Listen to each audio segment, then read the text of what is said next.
Pada kesempatan kali ini saya akan membahas tentang negosiasi bisnis. Negosiasi merupakan proses menyatukan kedua belah pihak yang berbeda posisi untuk suatu kesepakatan. Lalu, kapan sih negosiasi ini dibutuhkan? Jadi, negosiasi ini dibutuhkan ketika ada yang pertama, pertentangan kepentingan, yang kedua, perbedaan solusi, dan yang ketiga, adanya peluang berkompromi. Dalam bernegosiasi tidak semudah yang kita bayangkan. Misalnya, yang kita bayangkan dalam negosiasi itu sendiri ialah mendapatkan yang kita inginkan dari orang lain. Namun pada kenyataannya tidak semua dapat kita peroleh dalam negosiasi karena harus diakhiri dengan kesepakatan bersama. Nah, contoh yang kedua ialah dalam bernegosiasi yang kita bayangkan adalah melakukan pertukaran untuk mendapatkan yang kita inginkan. Namun pada kenyataan yang terjadi, tawar-menawar harus mencapai kesepakatan yang bermanfaat bagi kedua belah pihak. Negosiasi juga terdapat beberapa manfaat yang baik. Yang pertama, tercapainya tujuan. Yang kedua, memiliki otoritas lebih besar. Nah, mengapa dalam negosiasi kita memiliki otoritas lebih besar? Karena di negosiasi sendiri kita harus mengambil inisiatif dan meraih kesepakatan terbaik, bukan sekedar menjadi penonton yang diam saja. Yang ketiga, menjalin hubungan yang baik. Karena dalam negosiasi ini kita mencapai kepentingan bersama, atau bisa dibilang dengan win-win solution atau sama-sama menguntungkan. Nah, sehingga terjalin hubungan yang baik. Lalu yang keempat, mencegah dan menyelesaikan konflik. Karena dalam negosiasi kita menyepakati hasil yang menguntungkan kedua belah pihak. Negosiasi sendiri mencakup pembicaraan, diskusi, tawar-menawar, pertukaran, kompromi, perundingan, perdebatan, dan positioning. Karena itu dalam negosiasi kita perlu mengetahui yang pertama, apa yang kita inginkan. Yang kedua, konsensus yang ingin kita buat. Yang ketiga, alternatif yang kita miliki. Yang keempat, pihak yang kita hadapi. Dan yang terakhir adalah apa yang ingin kita katakan. Di dalam negosiasi ada yang namanya negosiasi konvensional. Nah, negosiasi konvensional ini fokusnya pada kemenangan, bertahan keras pada posisi masing-masing, mencari kompromi berdasarkan kehendak sendiri. Negosiasi konvensional bersifat menggertak, mengancam, mengkritik, dan berdebat. Nah, jika demikian, maka negosiasi yang sukses itu seperti apa sih? Negosiasi yang sukses itu yang pertama dia melibatkan komunikasi yang efektif antara dua belah pihak dan kedua belah pihak menerima hasil dengan baik. Bagaimana negosiasi yang efektif? Negosiasi yang efektif yang pertama dia harus mampu memisahkan perasaan pribadi dengan masalah yang dihadapi. Jadi maksudnya negosiasi itu harus fokus pada masalah, bukan siapa yang terlibat. Kita harus tetap on the track supaya melangkah pada solusi. Yang kedua, jangan terjebak perdebatan posisi. Kita tahu pada negosiasi itu setiap pihak berasal dari posisi yang berbeda.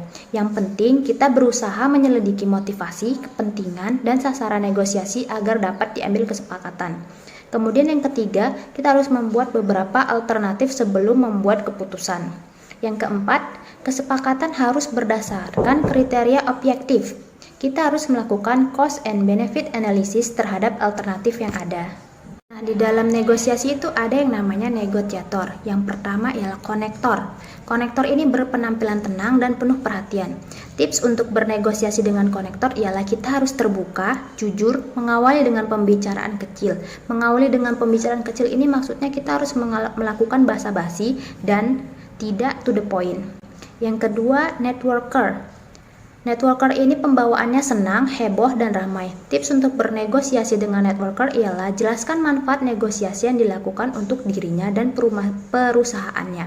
Maka kita akan mudah untuk memperoleh kesepakatan. Yang ketiga ada produser.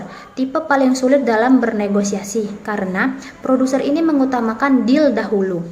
Masalah relasi urusan kedua. Tips untuk melakukan negosiasi dengan produser ini ialah jelaskan lebih dahulu apa yang kita tawarkan dengan cara yang menarik. Kemudian kita tanyakan kepada produser apakah ia tertarik atau tidak. Jika jawabannya iya, maka kita bisa melanjutkan negosiasi yang akan kita sampaikan. Yang terakhir ada yang namanya analyzer. Analyzer ini menyukai keakuratan data dan kerincian. Jadi dia itu tidak suka pertanyaan yang berputar-putar. Tips untuk bernegosiasi dengan analyzer ialah siapkan dukungan data secara lengkap. Kemudian terdapat elemen-elemen sukses dalam bernegosiasi. Apa saja sih elemen-elemen tersebut? Yang pertama, waktu persiapan yang memadai. Yang kedua, sasaran yang jelas. Yang ketiga, memahami pokok permasalahan. Ya, nggak mungkin juga sih kita bernegosiasi tapi kita tidak memiliki pokok permasalahan gitu. Yang keempat, strategi atau rencana negosiasi yang jelas. Yang kelima, taktik negosiasi yang tepat. Yang keenam, sikap saling menghormati. Yang ketujuh, informasi lawan negosiasi agar kita lebih mudah nantinya. Selanjutnya ada komunikasi yang efektif, positive thinking, terbuka untuk bertukar ide, dan mau berkompromi, membangun kesepakatan atau win-win solution, tidak egois di dalamnya. Lalu ada evaluasi implementasi. Dalam negosiasi terkadang terjadi yang namanya perdebatan, maka kita harus memiliki keterampilan berargumen dalam bernegosiasi agar tidak merugikan diri kita nantinya. Langkah pertama itu, pikirkan sesuatu yang realistis atau mungkin terjadi. Caranya bagaimana? Caranya dengan membuat asumsi dan dukung dengan data. Jelaskan asumsi yang kita buat tersebut. Lalu membuat alasan yang jelas. Jelaskan konteks dan berikan contoh agar lawan bicara lebih mudah memahami.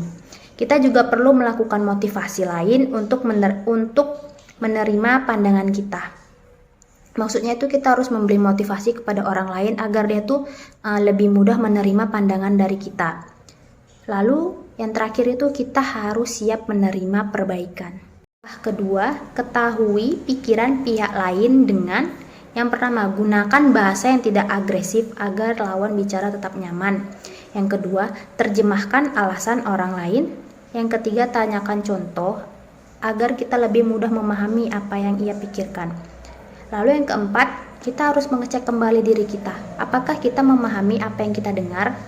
Apa saja sih kesalahan yang harus kita hindari dalam bernegosiasi? Yang pertama, menginginkan sesuatu yang berlebihan. Yang kedua, saling mengandalkan kekuatan. Hal ini sangat-sangat akan berakibat fatal. Yang ketiga, gagal mengenali kekuatan sendiri. Yang keempat, mudah menyerah. Yang kelima, terjebak pada satu pilihan. Yang keenam, memiliki mental win-lose. Yang terakhir ialah berpikiran jangka pendek sehingga menghancurkan hubungan yang seharusnya terjalin dalam jangka panjang.